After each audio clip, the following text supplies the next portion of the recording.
Come explore our world of coffee. DeLuna Coffee features over 24 different blends. DeLuna's unique roasts can be delivered ground finely for drip coffee makers, coarse for the craft crowd, untouched as a whole bean, or even in convenient K-Cups. Founded in 2014 by the Lemmix family, Ed and Brett are FSU alums and boosters who are extending a special offer to all listeners. Use the promo code WARCHANT15 for a 15% discount. Visit DeLunaCoffee.com and check out their Facebook and Instagram.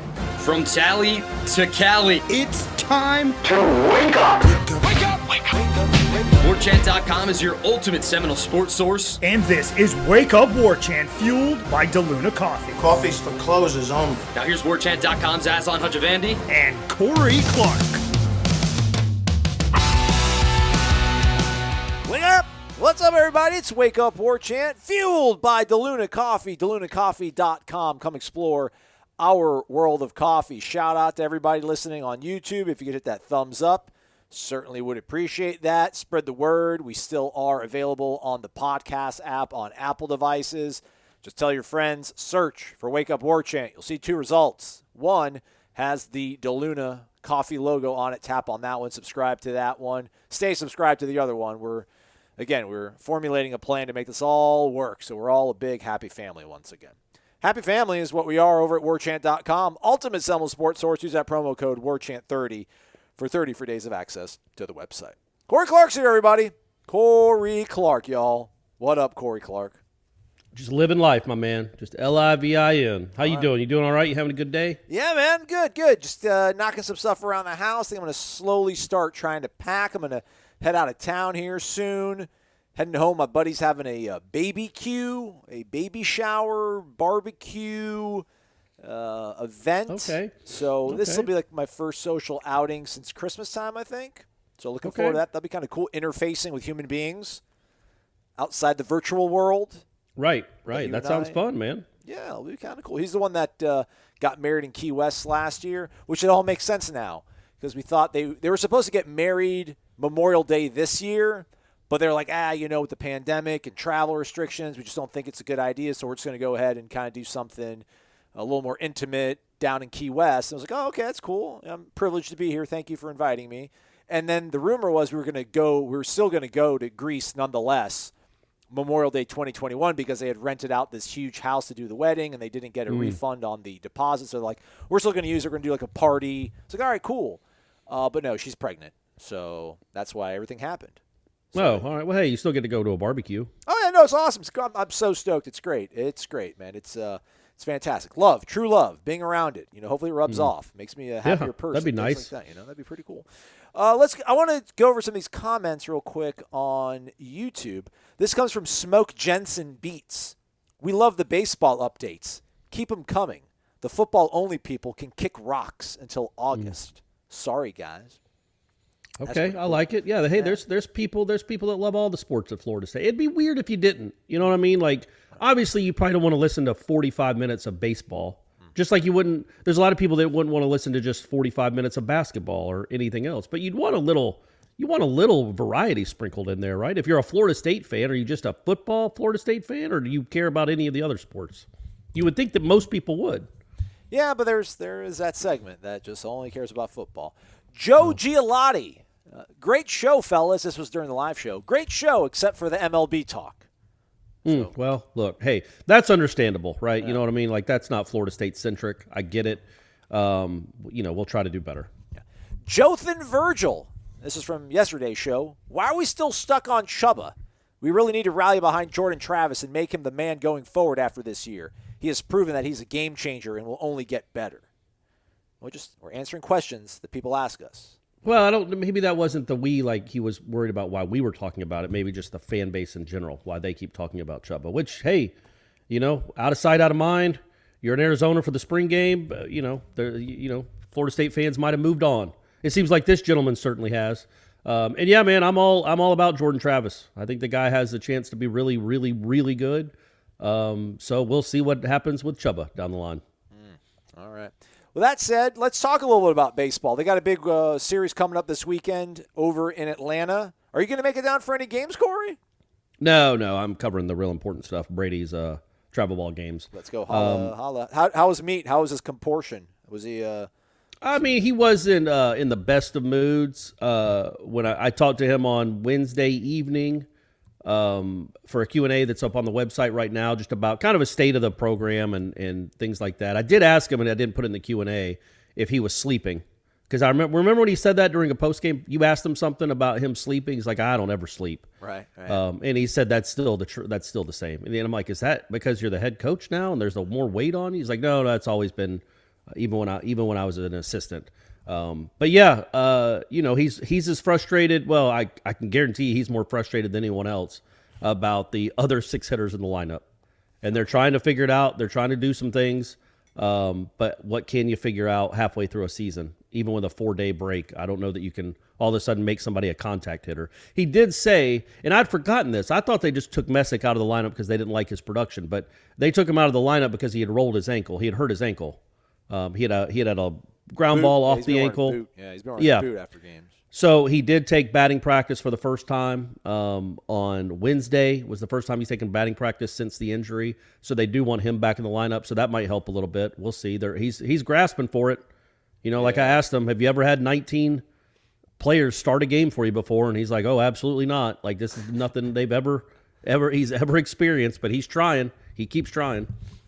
Yeah, I thought it coincided. I thought they kind of gave him, all right. It was cool. It was a nice little novelty, but it's worn off. But all right, yeah, I mean that makes sense. I did see him wearing a boot after one of the games, so obviously don't want to jeopardize his ability to go out there on Friday nights and throw 7 innings and get you a dub. So hopefully I think the one thing that we talked about a little bit in that Q&A, and I'll say you got to be a Warchant subscriber to get the whole thing, baby. That's right. But asking him about the potential of this team, and does he still think they're an Omaha team and everything else? And he said, well, yeah, they wouldn't be practicing if they didn't.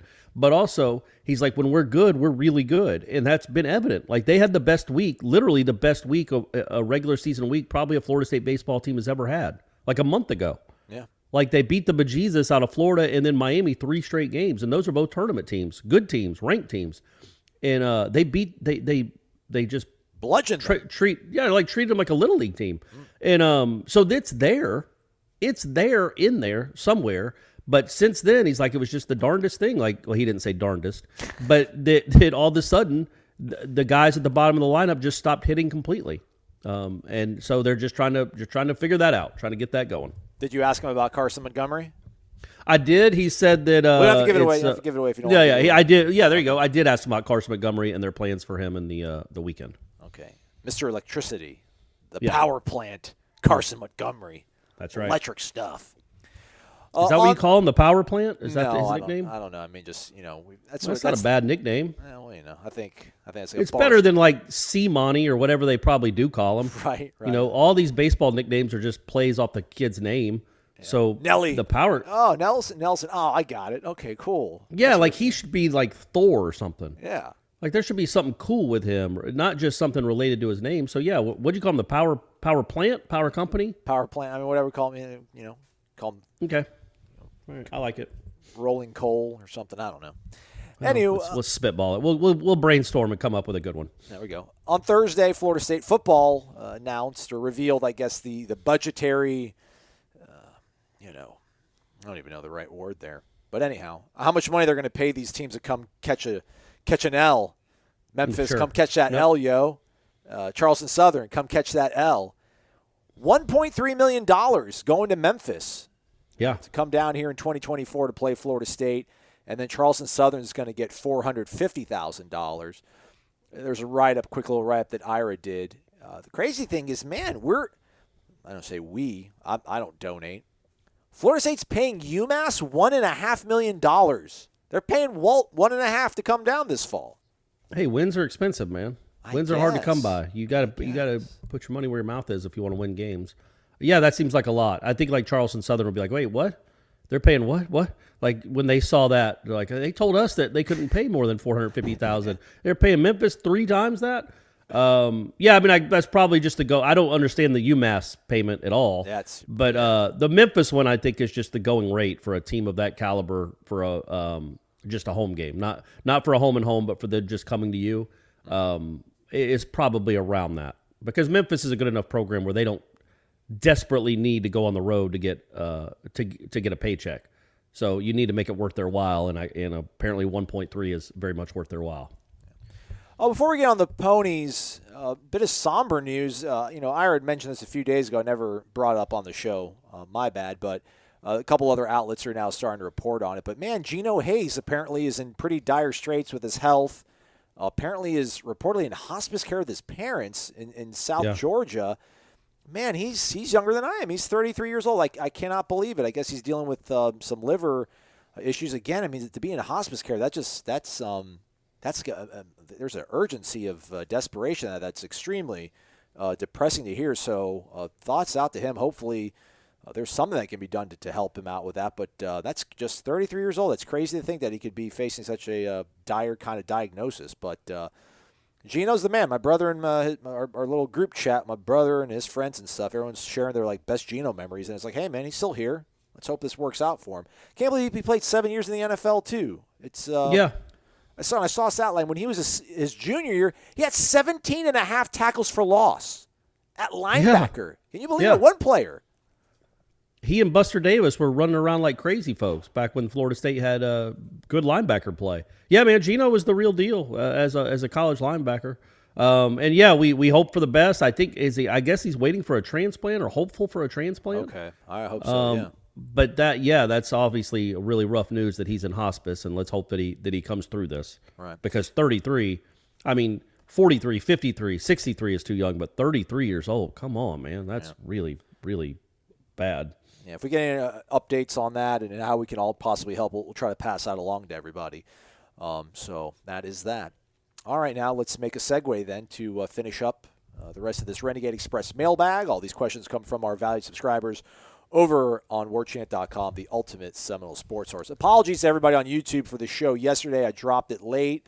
I have I use Final Cut.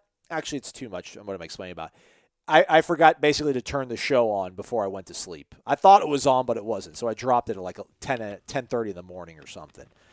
Some smart aleck was like, oh, Warchant's going down the tubes. Only 100 people have watched the video so far. And it's like, hey, man, it's only been up for an hour. Yeah. Get off the back. People like that.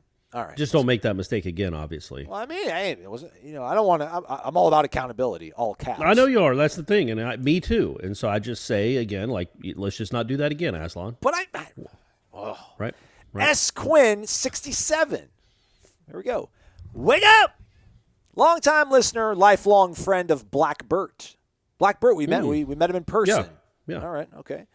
One day we will tell y'all how we got that moniker. I am from Melbourne, Florida, home of Seminoles Ed Clark, not the one from Miami, and Connell Spain from my era. Graduated FSU 1993. Okay. Yeah, nice. He was a defensive lineman. Yeah, I think he wore 96. Okay. But yeah, he was a defensive lineman on the, I guess, the first national championship team. I think he was a part of that team. He was certainly in the early part of the dynasty. Yeah. Question. When we were building that petting zoo at the new facility, they should add a gator farm next to it. We can serve the team gator tail and allow the player of the year the opportunity to slay the gator before the Florida game. Not sure if you'll read this one on air, but I love the show. How about them Noles? Well, we just did it. I like that, like the harvesting the food. Look, I get it, but you don't need PETA all over you. Yeah. You just don't. You're going to have people. There's some stuff going on right now in this climate where, there's some things within the Florida State fan base and the Seminole name. Again, I'm all for it, but people are already not real happy about the using the Seminoles and the chop and everything else and the war chant. So bringing PETA to the mix and getting picketed by PETA demonstrators it's not what FSU needs right now. They don't need that kind of spotlight. They don't need that kind of heat. So maybe in a few years, let's see how everything plays out. It's a great idea. I think maybe it's something you don't even publicize. Yeah.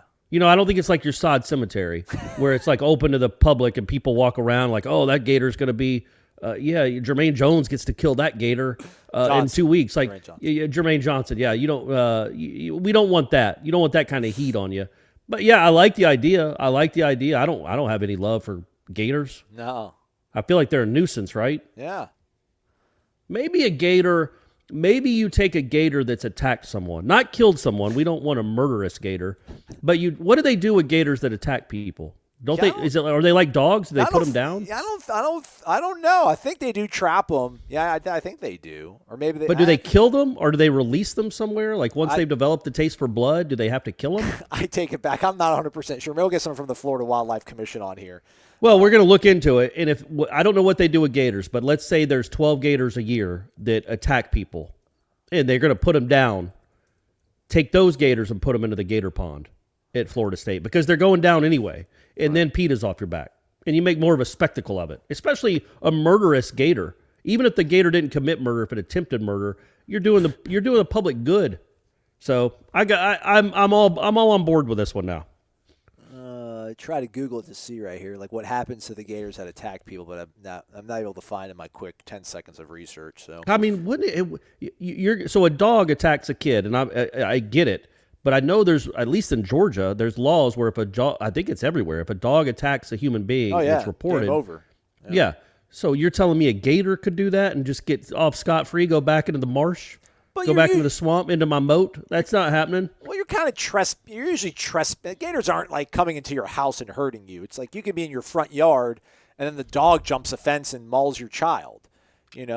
Well, fair, but there are gators that get through there. Either way, if you're gonna harm a dog, I feel like gators are open season.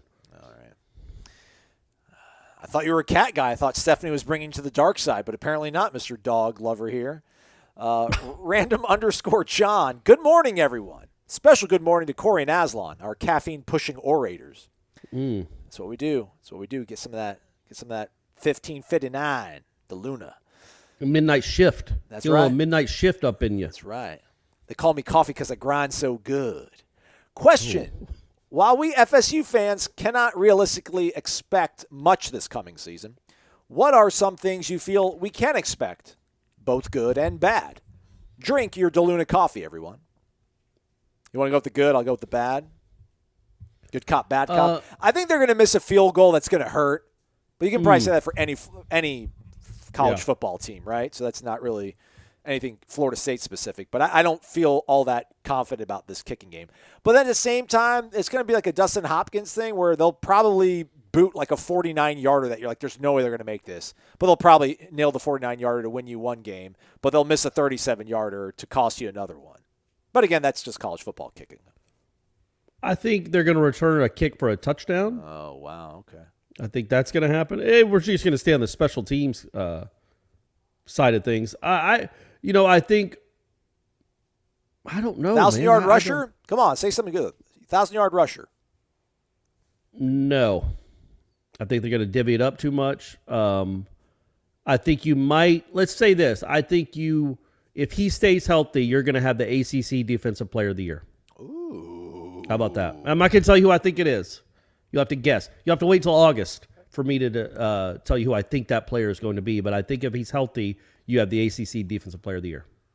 When's the last time it was Jameis the last player of the year we had? I don't think Dalvin was in 16. They probably gave it to Deshaun Watson, I'm guessing. Yeah, and you can't really argue with that. I don't know if Ramsey was like the Defensive Player of the Year, maybe. I don't know. He didn't have like any interceptions that year, though, so probably not. For all we know, he didn't even make the All-ACC team. So who knows? It's been a minute though, for sure. What was I gonna say here? What's a pretty bold number I could say? Like I'll say I think they'll have. I'm gonna go with they're gonna have over a dozen picks. Okay. Okay, I like that. So one a game. All right, I like that too. That's a good number. I think they're gonna. I don't know about ball hawking, but just yeah, man, come on. Operation Turnover. Sky Patrol, man. Sky Patrol. Yeah, that's right. Mission Takeaway. Yeah, that's where we go. Let's go. Mission Takeaway, that's what it is. Sorry. You were close. Operation Turnover. That's close. I think, and what else? Can I say they're going to upset? Will they have another top 5 team? Maybe Notre Dame might come in here ranked preseason that high. We're just going to like the quarterback position. I think we're going to like the offense. I think we're all going to pretty much be like, okay, this offense is pretty good. You got to like it. You know, if this offense was a person, I'd want to hang out with it. Okay, you'd want to have a beer with it. Yeah. I think they're going to average. The offense will average a touchdown more than they did last year. Oh, okay. There we go. Good. Bold. I like that. But for the bad, they're going to. I don't know. I don't want to say anything. I don't want to get that bad juju in the air. Yeah. I guess the only thing bad I can think of at the moment is those PETA picketers. You know, after they hear about the gator farm, but you know that's something you're gonna have to live with. Let's go to Hawaii. Let's go to our friend, our guy, Ralph. Aloha, guys. How's it? He spelled how's it, HOWZ space IT. Okay. Also, aloha, guys. He put a Z on the guys. No question. Just a simple thank you for what I received in the mail on Tuesday. That was very cool of you.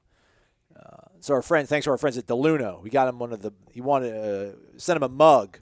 Figures the least we could do is give him one of these cool Wake Up Warchant DeLuna Coffee branded tumblers for all the, the shipping alone on each of those boxes was $15. He sent us 4 boxes. Do the math there. And they're filled with delicious food. So, yeah, you know. We're lucky. We have really nice, generous listeners. Extremely nice. I don't know what we did for it. You know, we're not curing cancer. We're not doing anything extra special here. We're trying to be our best selves, Aslan, and we're very lucky. Get 1% We're very lucky. The audience we have. Can you imagine how awesome the show is going to be in 2024 if we keep getting 1% better? Are you kidding me? In Memphis, good luck. That 1.3 million ain't going to cover the cost of the embarrassment that you just felt. Yeah, no, it's going to be incredible. Imagine what this show would be like if we covered a team that wasn't 3-6. I'm saying. I've lived it. Again, I've lived it. I was on a podcast right through the heart of the last championship run. Whew. And it was pretty darn popular. It gained a lot of popularity and notoriety in those years. So I can't wait, Aslan. You're going to love it. You're going to love the ride. Yeah, don't be a we fan. might be on the ACC later. network. We might. Don't be a fan later, everybody. Do not be a fan. That's right. Yep. Ralph sends us a big mahalo to any and everyone who had a hand in getting that to me. Now, if you could help me convince Miss Ingrid, that's a better half of Ralph, to let me have just 1 or 2 more tattoos. As always, go Warchant. Hoorah! So, yeah, Miss Ingrid, dude, come on, Miss Ingrid, let him live. Let him live. He's out there. He's working munitions. He's blowing earth up. He's moving the earth around with his his bare hands practically and his ingenuity. Let him get some ink. Let him get a couple more. Add to it. Maybe get the What name. if it was her name? What if he Exactly. put her name as one of the tattoos? That seems like something she'd be on board with. It won't jinx it. They're strong. It's going to last, those 2 kids. I can guarantee it. You've got enough on your plate. Let HelloFresh.com make things a little bit easier and maybe even a little bit more affordable. Go to HelloFresh.com/wakeup12 and you'll get 12 free meals, including free shipping. They've got over 25 mouth-watering recipes that you can choose from each week that are handcrafted and curated by their chefs, including Szechuan pork and green bean stir-fry. I see chicken sausage spaghetti bolognese. I think I totally butchered that. They got chicken gyro couscous bowls. They've got so much exotic stuff that even me, with my exotic background and linguistics, I can't even pronounce half this stuff. But I'll guarantee you what, even though it might not end up looking as awesome as it does in the photos, it's going to taste every bit as good as you think it is. Go and check out HelloFresh.com, again, /wakeup12 for 12 free meals, which will be given to you over 4 boxes, including free shipping on your first box. HelloFresh.com. It's America's #1 meal kit. Hey, Blackbird's here. Living the life. We got okay, let's hear it. Blackbird, his avatar is Bert from Sesame Street with a little more melanin. So I don't know, but Bert. Check it out, man. It's 2021, man. You never know. Watch your back. Good morning, guys. It was really nice meeting you both at the spring game after party. He seemed like a very nice guy, by the way, everybody. Blackbird seemed like a very nice guy.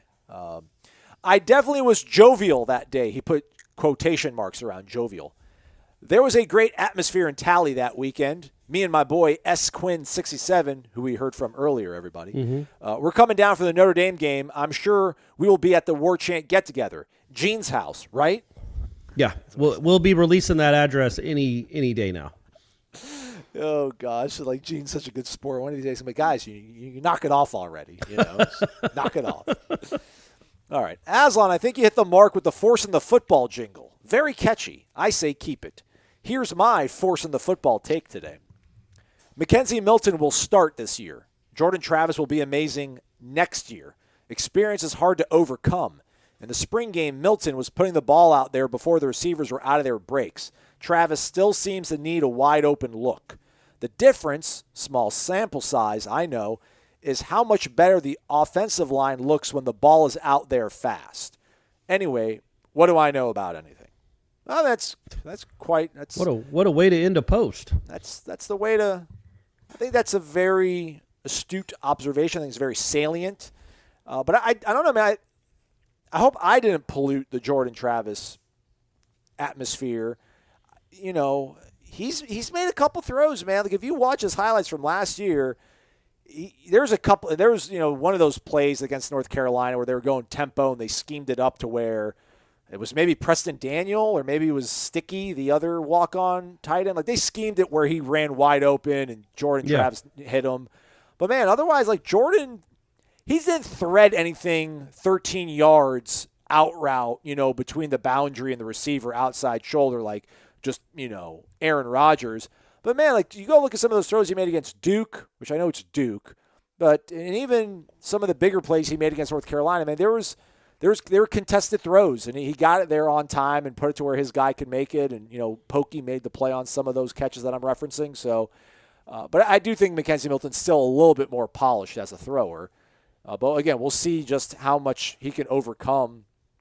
I shouldn't say overcome, but like Mackenzie Milton's going to have to really perform out of his mind, I think, to take it away from Jordan Travis. Just by the way we saw Jordan perform and the way they talked about him. But again, still though, will not be. I'm not selling my Mackenzie Milton stock, and I wouldn't be surprised if he starts at some point this year. But right now, like talking to me about it, I just think Notre Dame is probably Jordan Travis's game to lose in terms of starting. Yeah, I'm really kind of 50-50 on it. I don't. My mind is certainly not made up one way or the other on who will start, nor should it be in April. I will think there's a give and take with both, right? Like I do think Milton probably sees it a little quicker. Just he's 23 years old, or maybe 22, 23. He's older. He's played a lot of football. He's shown that he can get rid of the ball quick and on time. Jordan Travis is still learning that aspect of being a quarterback, but also there's some stuff that Jordan Travis does that Mackenzie Milton can't do. So there's trade-offs, and it'll be, again, that's why I really think it's so fascinating what trade-off they end up going with. Yeah, like maybe Jordan will miss it right out of the gate. Maybe he doesn't throw anticipatory throws as well as Mackenzie Milton, or on to get it quite on time. But also when that defensive end gets loose, he can make him miss and run for 19 yards or scramble out to the right and find somebody for 30 yards. I mean, there is some stuff there that most quarterbacks just don't have that kind of athleticism. So it's going to be interesting. But see, we say that about Mackenzie seeing it faster and getting the ball out, but man, I'm not going on anything I saw in the spring. Okay, I'm going on what I saw. You know what I mean? Right. Like I'm going on what I saw at UCF. We know it's there in there. Okay. We don't know that it's going to be in there with Jordan yet. Right. Like he can be a good quarterback, but I don't know that he's got that part of his game yet. It's something that is either developing or sometimes it just doesn't develop. If it does develop, look out, man. Good grief. But even if it doesn't, he can be a productive, very good quarterback. I don't think there were a lot of times where I don't think Ponder and EJ saw it. Let me put it this way. EJ Manuel was a good college quarterback. Then you saw what a great college quarterback looked like. Somebody that did see it on time the very next year, where it made sense and it clicked and all those throws were coming right out of a break. That doesn't mean that EJ wasn't a good quarterback, right? Just means that Jameis had a different bit of skill set than EJ did when it came to that. Again, I don't know that McKenzie will ever get that back. It certainly didn't look like he had it down in the spring. He also wasn't working with Kelvin Benjamin and Rashad Green either. So all that stuff is a work in progress. And it was 15 practices. So and we saw probably him play his best, have his best performance in the final one, which portends to hopefully that carrying over into the summer and the fall. But yeah, I mean, he has a cachet, he has a resume of being able to figure it all out. And I'm going to assume that he's going to be spending his time here trying to get this all down pat because, yeah, I mean, we saw when he's comfortable and seems to know what's going on around him, he's quite productive. Again, as we saw in that spring game, so it's a good thing. It's a good thing. The iron will be sharpening the iron. We would hope. But again, Jordan Travis is also going to get better too. I don't think Jordan Travis is maxed out. At least again, man, judging by the way they spoke about him, and I know it's words, but I'll take them I'll take it for what they're saying. I'll take it at face value. It's they like the kid. They think he's really good, Jordan Travis. So yeah, we got a good problem ahead of us. And he started 7 games, 6 games in his career, something like that. Like he's got a lot of room to grow, and he's already pretty good. Yeah, that's a weird thing too. We remember the North Carolina game. We remember a lot of these opening drives. But, man, he played most of that Louisville game. The offense wasn't lights out against Louisville, and he did play the first half against Pitt, and they really weren't that lights out against Pitt either. So, I got you. I was going to say I was going to bring up that Louisville game because I thought one of the best throws of his season was in that Louisville game when they were going back and forth. I think it was, I don't know, Louisville had just scored again. Imagine that. And Florida State got the ball and needed to match it.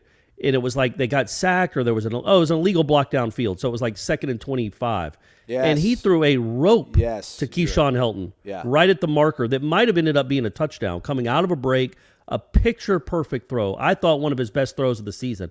It might have been a square in, I think, but it was way downfield. And he dropped it. Yes. And then they just never really rebounded after that. But he did do that occasionally. So it is in there. He did see the middle of the field a little bit, and that was a great throw. Maybe he stopped doing it because he's like, hey, if I throw the middle of the field, they're going to drop it.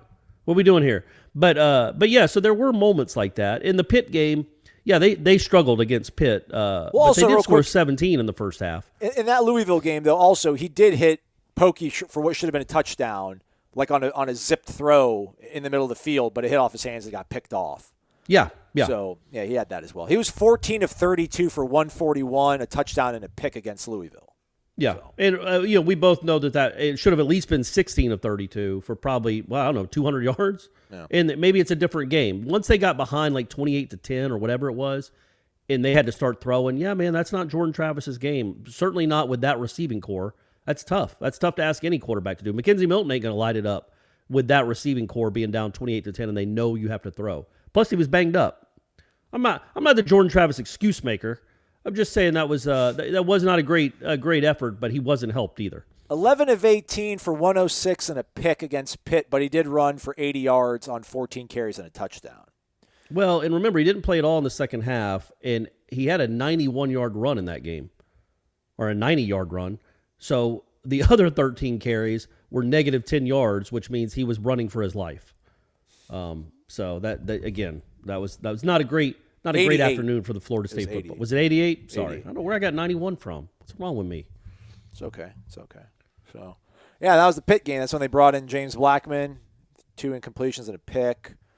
Yeah, they tried Chuba too, and that didn't work out. I mean, yeah, they did. Golly, just looking at it. I mean, the luxury that sometimes people talk about the luck, the lack thereof that Mike Norvell's had since he's been the football coach of Florida State, which I don't necessarily agree with. But just 2020, how forgotten it is because it's just bundled into the entire year on a social, personal level. Like if you look at the schedule from last year and you see the results and you see the scores of those games and all the L's, I'm laughing because it's been forgotten about. Yeah, it's kind of just rolled into one bad season, and you don't really think about the individual games. It's just like, they were 3-6. So when you go 3-6, you're going to lose some bad games. It wasn't just the losses, though, right? Remember, I lost my mind in between the Pitt and the NC State game because I was so just despondent about the defense. Like, and Jeff Cameron's like, look, whoever Pitt's quarterback was, Carson Pickett's healthy. He's one of the best quarterbacks in the country. Kenny Pickett, whatever. Carson Pickett was the soccer player at Florida State. An inspirational soccer player. She had, I think she only had one hand, Okay. And she played professional soccer, and she was on one of the best programs in the country. So, apologies to her.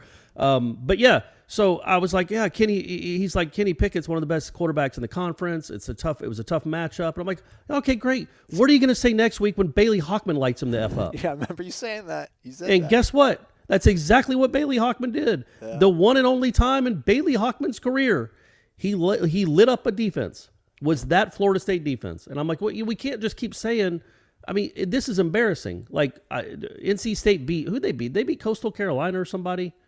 Like 16 to 13? Yeah, it was Coastal. They barely beat. Yeah, maybe Coastal, Liberty. No, maybe it was Liberty. Maybe it was Liberty. Yeah, Liberty held them to 1 touchdown. Right. Florida State held them to 5, 7. I don't remember the score. 38. They scored whenever they wanted. It didn't. I mean, it was like 31-7 at half. It was just a joke. 2021 is the ultimate double or nothing year. Like if he wins 8 games, no one cares about 2020. Yeah, absolutely. If it's like 5 and 7, it's going to be like, well, it's a pattern. We're going to bring this back. Like it's not expunged from your record, Norvell. Like it might feel like it's been expunged from your record, but it's not yet. Yeah. So, all right, let's proceed then. Next question here is I'm trying to pull up the box score from the NC State game, which has tied me up, but back on track. Captain D_63. It's Daryl, everybody. Thomasville, North Carolina. Wake up, Corey and Aslan. Hope you are having a great day so far. First question. Coach Mike Martin Jr. said at the beginning of the year that we were going to have a good baseball team. We had good pitchers, guys that could hit the ball. Now that we are over half the season in, pitching has let us down at times. When we did hit the ball well and when we pitched well, we can't hit our way out of a wet paper bag. LOL. Who would you say this falls on? Lack of talent or coaches not having the right players in the game or not having the right coach at FSU? Ooh, look at Daryl going for the jugular. Yeah, you look. He those recruit are all these fair guys, questions. so yeah, those are fair questions. I think, I'm not making excuses for him at all. You certainly can't when it comes to the hitters, and he did recruit these guys. The recruiting has changed though. The guys that are on the roster, other than the freshmen, the guys that are the older guys are guys that were recruited by the other staff. And again, Meat was a part of it. But now you have 3. I love Mike Martin Sr. to death, but you had a disadvantage when it came to recruiting because he wasn't going on the road. He wasn't. He just wasn't. And now they do have 3 guys that are going on the road that are actively recruiting, as opposed to like 1.5 or 2.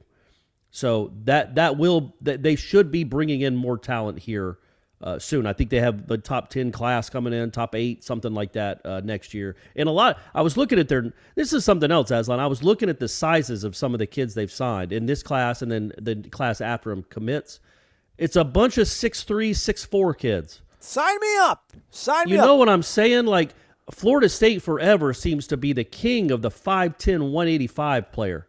And I'm all about that. My son will be, if I'm lucky, he's 5'10". So I'm all about baseball being able to be played by kids that aren't gargantuan. But you look at some of these other college baseball teams, man, and they all have 6'5" kids up and down the lineup. Yeah. And Florida State's rolling out 5'9" to 5'11" all the way through. So I think they're recruiting a different body type, which is nice. They're more power on the mound and at the plate, perhaps. But yeah, I think he has been very surprised at, I'm not putting it all on one kid's shoulders by any stretch, but the Reese Albert situation is bizarre. Yes. He has been a hitter his whole career. He's not J.D. Drew, but he's not this either. He's somewhere in the middle. I mean, he's a guy that's hit 300 before or close to it. He's had double-digit home runs. He's been a run producer in big moments. In this year, he's hitting 170. I mean, it's just not something you could expect. This was a guy that's supposed to be your cleanup hitter. Yeah. And you've gotten nothing from him other than like one weekend against Wake when they lost 2 of the 3 anyway. So, yeah, man, I would not say they're a good baseball team right now. I also would say if you look around the conference, there aren't a ton of them either. Like, everybody has about the same record in the ACC. They're all hovering around 13-10, 12-11, 11-12. So Florida State isn't much different there. They just, they got to start hitting. I think the pitching's been almost up to as good as advertised. The Wake Forest series was a blip. They were terrible in that series, and I think Florida State scored 10 runs in a game and lost which should never happen on the weekend, but or anytime really. But I mean, they're 8th in the country in strikeouts, or 6th as a staff. I mean, they got a lot of good arms, and they've done a pretty good job managing them, other than a couple blips here and there. But the hitting is what's really, really let them down. And I guess it goes to Mike Martin, right? He's the hitting coach and the head coach, so he deserves some blame. I don't know if it's a lack of talent. I don't know if these guys, if they had gone somewhere else or if they had more confidence, they'd be hitting, or if this is just what they are. I think somebody like Cabell, this is just what he is. I mean, how many sleepless nights has Mike Martin Jr. had about Elijah Cabell? I mean, you don't get those kind of talents, right? Right. This kid hits it farther than anybody in the country and is maybe the fastest kid on the team. I mean, he's got all the tools except contact. He just can't make contact. And he'll have a week where he looks like, okay, Elijah's coming on, looking good, and then he'll go 0 for 4 with 4 Ks, and it just never seems to. It just always repeats itself like that. So yeah, man, I think some of it is a talent. I think some of it is his hitting philosophy is not getting taught well, or is not getting received well. Let's put it that way. It's just something's being lost in translation, and they keep swinging at bad pitches when they shouldn't, taking good pitches when they shouldn't. There's just something lost there. That I guess at the end of the day, that falls on the head coach. He's got to figure that out. It's his team. He's the one that's getting paid to coach them. It's your team. Find a way to fix it. Reach down inside and be a bleeping pro. I mean, just real quick, I think of it like Tyler probably wasn't all that highly recruited. Maybe because he's obviously I don't think he was recruited at all. Yeah, and he was also a year early. And he really kind of burst on the scene late. I don't know that anybody was even after him. Yeah, so I mean, whatever, you don't want to give him credit because that's his son, but at the same time, he still did stick his neck out to bring his son on, and his son's been playing quite well. I mean, Matt Nelson's a guy that I think was pretty highly thought of, and they're definitely maximizing him. Robbie Martin's a guy that I think was, pretty highly thought of. He's producing quite well. Logan Lacey, I think, has been a net positive for them, the addition of him. Cabell was a guy that they kind of plucked away from LSU. And he's performed the way he has. Reese is a guy that they were, Reese has had a good career, man, and no one could have seen this kind of coming. The only thing that really lets you down is just the middle infield has been such a weird, I don't know. Oh, it's been awful. Absent Taylor Walls and Salvatore, his final season when he moved to second base, I guess. Like the second base shortstop has just been it hasn't been good defensively and hasn't produced offensively, and for such a long time. It's been a while, since Taylor Walls, and that's a good point. And Nander, I mean, I'm telling you, there were articles written about he was number one prospect. Like this guy, There were articles written about him after his junior year of high school, where he was supposedly in line to be the number one player taken in the draft. Nander DeSadas. Now, has he not gotten developed at Florida State? Like, is he this beautiful gem that just hasn't gotten developed, or is he someone that just was overhyped coming out of high school? Misevaluated. Yeah, or misevaluated. Sure, whatever. But I mean, you don't go from being a potential first round draft pick to hitting under 200 as a junior. I don't know that Mike Martin misses like that. You don't think a lot of guys or doesn't develop like that. Like Matt Nelson's a great example. He was a highly thought of defensive catcher, but nobody saw this coming. And I talked to him about Nelson, and he said, his whole philosophy, once he started hitting the ball to right center field, going the other way, and seeing the ball go over the fence, it just kept that philosophy firm. And he kept going at it, and now he's preaching it to the other players. Go up the middle, go the opposite way. He's trying to help because he's seen it work. But yeah, when you think about the high profile guys that have come into the program in recent years, they've all kind of delivered. Drew Mendoza was a potential first round pick. He had a nice career at Florida State. Was their best hitter for 2 years. Other guys, obviously, you can name a million of them. It's just with Nander. I don't, did he not get developed? Is something getting lost in translation between the hitting philosophy? And I don't mean that Nander speaks English. I'm not, you know what I mean? Like he speaks English fine. Is that like I just Tua, meant yeah. Or is it just he wasn't as talented as we thought? Because that's kind of what it looks like to me. And that's not giving Mike Martin a pass. He's got to figure something out. But yeah, the second base and shortstop, it's been a minute since they've had, like superstar type, or even just all ACC caliber players there. And this year, what do you got? Jackson Green hit like 120. Yeah. Vince Smith is struggling. Like they just haven't been able to figure out the middle infield and the bottom of the order at all. And last thing on Nander, I mean, Nander supposedly was a switch hitter, but he'd only been batting like righty maybe for like 2 or 3 years before he came to Lefty. college. And lefty. Lefty, And yeah. they've limited now to make him just bat on that, one side of the plate. And so, again, he's exhausting all options. He's trying, man. Yeah, he man, absolutely is trying. You can't accuse Meade of just sitting on his hands and letting things happen. Like, he's trying his best to push buttons and get this offense going. Second question from Captain D_63. Jermaine Johnson went under the tent at the spring game. I did not see him back in after that. Is he all right, or was that just precautionary to keep him from injuring it any further? Yeah, he was good. Yeah, precautionary, right? Like, we didn't get any hint that was something serious. He was standing up on the sideline for the rest of practice or for the rest of the game, scrimmage, whatever you want to call it. I'm sure if it was a game, he would have gone back in. He had also been kind of taken off the field that Thursday practice beforehand. So I'm sure it was something that was just bothering him a little bit, and there's no need to push it. He had already had his 3 sacks and blew up 3 screen passes, and it's fine to call it a day when you're in April. So I think they think everything's fine on that front. Everything is fine on that front. Yeah, I think he even tweeted himself after the game that he was good, so he's good. Thanks, guys, for answering my questions. Drink DeLuna coffee, subscribe to warchant.com, hit the thumbs up button, and go Noles. There you go. Thank you, Daryl. Appreciate you, man. Thanks, Daryl. Noles 6, wake up! Morning, fellas. One question. What in the HE double hockey sticks is up with the emotional roller coaster that is recruiting? He's got the laughing, crying emoji. Yes, it's early in the process, but man, oh man, my heart can't take it. Seriously, though, go Noles and everyone. Get you some DeLuna coffee. Well, come on, Noles 6. Be a vet, man. You know how this is. You got to ride the highs and the lows. You know it all evens out. You can't. Don't be staring at your 401k every single day. Just know that it's all going to work out in the end. Ask Michael Langston this on his recruiting chat the other day because they've funny enough, I guess if you're a rival of Florida State, the whole big coup they had with the spring game being the only show going on in town, the only show going on in the state, and having 70-plus guys come here, and everything's kind of quasi-organized behind the scenes to make it kosher and comply with the NCAA's dead period. They've had more kids, I think, actually decommit since that game than they've had commit.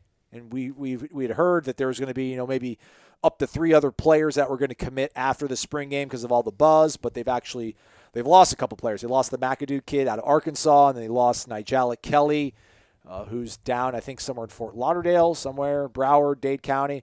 He's a guy that Ira looked at, and even Ira was like, man, this kid, this kid's going to be a problem. And now apparently he's kind of looking at Miami a little bit. Asked Michael, what is the deal? Michael's sort of theory is the fact that the NCAA has gone ahead and announced that I think, June 1st, they're going to start allowing kids to return to campus to visit and, resume kind of a normal recruiting process. So maybe now these players are like, okay, well, Florida State's not the only school that's, able to host me and kind of show me the love. Now everything's back open again. Okay, let me then open my eyes and my ears and my options and listen to what they have to say. So that's what's going on with that. But again, it's April. These guys, I think, are still – McAdoo's probably gone, I think. But the Kelly kid – it sounds like he's still going to consider Florida State, but now Miami is squarely in the picture too, so that's a bit of a bummer. Yeah, but you can certainly understand frustration, right, of Florida State fans thinking this was some big, great spring game. It might end up being, but then all you've had since then are decommits and no commits. So not great. I mean, I don't know if there's anything to look into that necessarily. It's part of the recruiting process. It is April, and it doesn't mean they're not going to sign with you. But it isn't, when you're waiting, you're feverishly reloading Warchant to see about a new commit, and then you get news that, oh no, somebody decommitted. That's not, it doesn't fill you with warm fuzzies. But at the same time, we should have, maybe we'd set unrealistic expectations. I mean the media of Florida State, not, you and I specifically or anything. It was a nice gesture for these kids to spend $10 and, drive up here on their own and carpool together with their friends. But, man, this wasn't like they didn't all go hang out at Mike Norvell's house after and have dinner. They didn't go sit in the film room with David Johnson and see how they're going to be utilizing this offense. The kids came up to a spring game on a pretty dreary day that actually worked out to be fairly okay and walked around the campus. I mean, they didn't, I don't think they got tours of the facilities, and they didn't get to speak to the tutors and get an academic presentation. So it was a bit limited in what they could do. It just felt kind of cool that Florida State was doing this. Florida wasn't even going to have a spring game, and Miami did theirs like behind closed doors. There was only really so much it could gain from that weekend. Well, yeah, but you wouldn't think you'd lost things from yeah, it. Yeah, that's the difference, I think. Yeah, it wasn't like, even if nobody committed, you'd be like, oh, well, okay, they're waiting, but not like, oh, well, people are going to start decommitting now. Oh, great. But yeah, again, it's early, it's April. You'd like it to turn around a little bit, just in the sense that, it's been a minute since they've had good recruiting news. So maybe maybe if there's a kid that they know is going to commit and is just waiting for a certain day, it's like, hey man, let's bump that up a little bit. Let's get this thing. Give a little nudge. Let's get this rolling a bit. Maybe get on that Instagram. Tell them where you want to go. Something like that. Just give them a little nudge in the direction to maybe get some positive news to Florida State fans. Well, they did get that tight end. Or is he walking on? Yeah, he's not walking on. They got that tight end from Tennessee. So the 0-star? Yeah, I know he's got 3 stars now. Oh, okay. He's bumped it up. Good. Iconic man, brand. You commit to Florida State, you obviously have to be good. Give him at least 3 stars. I'm not saying he might end up being awesome. He might. I'm not getting old takes exposed on this. He might end up being awesome. I'm just saying when you have a 0 next to your name with the stars when you commit, people don't start doing cartwheels. This is Florida State, man. Right. You need a 4-star to be committing here soon just to get the juices flowing again. Last question comes from Tenor Nole. You're asking yourself, tenor as in never mind. That wasn't even going to make sense. Wake up, fellas. Dirk from Claremont here. I'm originally from Kissimmee, home of former FSU linemen Brent and Blake Williams and current Nole Dennis Briggs Jr. There we go. Oh, yes, the Williams. The one. Brent Williams, man. Was it Brent? Yeah, Brent was the dog, man. Brent was, man, he got injured. Yeah, he started as a freshman. Yeah, man, on a great team. He was awesome. I'm a singer with the Dapper Dan's Barbershop Quartet at the Magic Kingdom. Hence the name Tenor Nole. Come see us, and if I see you in FSU gear, I'll discreetly flash the chop. Nice. Okay. All right. So you heard him, everybody. Huh? Let us know. You go to Magic Kingdom with your children. You see the Dapper Dan's Barbershop Quartet. Give a little wear Florida State gear. Maybe you'll get a chop. That'll be Tenor Nole. My question is this. With Kenny Dillingham saying that the best playmakers will be on the field, do you see them using packages built with Travis and Milton in at the same time and not using the 2-headed quarterback system a la Jimmy Jordan and Wally Woodham? Sort of like having Milton as a quarterback, Travis in the slot, or as the running back. Possibility of Travis maybe throwing the ball deep or throwing the ball, period, from that position. Keep up the awesome content. Go Noles. Yeah, I definitely think that it's, again, I've said this before. If Milton wins the job, Jordan Travis will still be on the field, I think, 8 to 12 to 14 plays a game in some capacity. So I do think there will be packages there. If Travis wins the job, I don't really see a need. Maybe for a couple of if you have some trick plays lined up. But yes, I do think that there's no way they're going to play the 2021 season without Jordan Travis having an impact on this team. Even if he does not win the job, they do not have a lot of guys like him. They will make use of him in some capacity. They have to. Otherwise, they're failing at their jobs. It's a dereliction of duty almost if you have that dude on the sideline for 80 plays a game. You just can't do it. Not when you're kind of lacking at the playmaking positions anyway. So yeah, I do think there'll be packages for Jordan Travis if he's not the starting quarterback. I want to be contrarian, so we just don't agree on this. But you're probably right. I mean, you're more than probably right. There you go. Right. I like that radio. I think that's better podcast than a forced. You don't have to force an argument or a disagreement. It just makes us both look smart, doesn't it? Don't make yourself look dumb. You don't have to be Skip Bayless, my Shannon Sharp.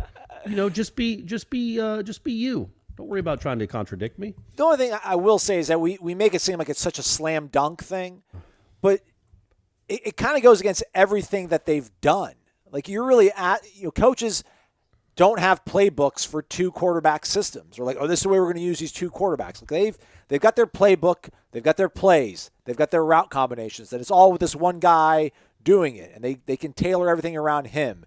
And he likes, if the ball's on the left hash, he's fine throwing to the boundary, or he can throw to the field side. But if we're on the right hash, we don't feel as good about him rolling to his left and throwing. There's all these variables that makes it so difficult to figure out like the nice mixture of plays and what you want to call and have everything tailor-made for somebody because you want to make it as as streamlined as fitting as possible for one person. And then this whole thing, like, well, make Jordan Travis line up in Wildcat, and if it's 3rd and 8, have a sign, or it's 3rd and 3, have a little sign, and Milton knows to run off the field, Jordan runs in, and he'll just run off tackle for the first down. And it sounds really easy, but I don't think it works that way. So it's going to be kind of a challenge to these guys because they've got plenty of things to work on and fix with this football team, and they've got to like reach into their offensive playbook and change it a large degree to maximize Jordan Travis if they believe that maximizing him maximize their opportunities. And also, I would never foresee them just saying, Jordan, you're a wide receiver. That just can't happen. Right. He wants to be a quarterback. Yeah. He is a quarterback. You don't want to take reps away from him to go run, fade patterns. That's not what his game is.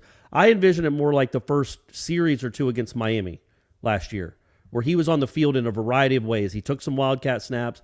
I think he had a reverse coming out at wide receiver. He caught a pass at wide receiver. But those kind of things are something you could do with him and should do with him if he's not going to be on the field otherwise. But I think going to that Miami game, you just thought you had no shot, and you had to throw everything in the kitchen sink at Miami.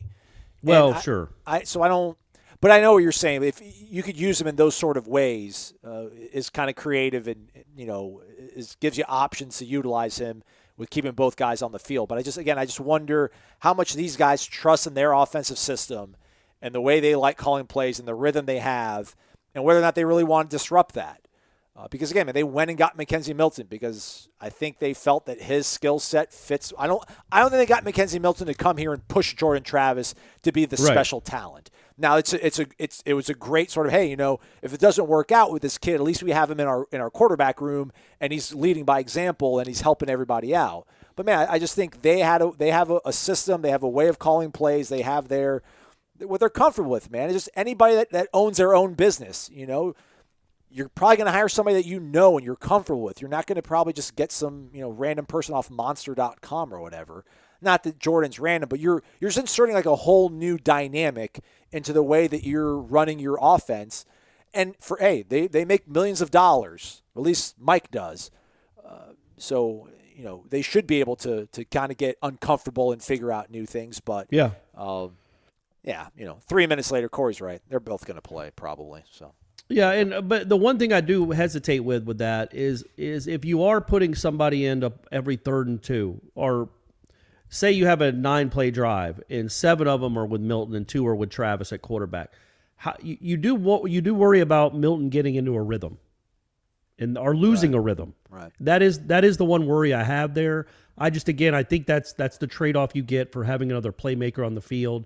Let's see if these guys develop. Maybe they don't feel like they need Jordan Travis's playmaking ability at any position except quarterback for a few packages here and there. But I'm just not convinced of that right now, that they have enough where there aren't many guys on the team where you can just give the ball to and say, hey, man, go get us 9 yards. It's Travis and Toafili that I can tell right now. So maybe these other guys develop and they don't feel like they need to do that. But and that's assuming Jordan Travis doesn't win the job, which is a big assumption. Yes. So that's all. That's all. I do think maybe these guys develop and they don't feel like they need to do that with Jordan, and he sticks strictly at quarterback.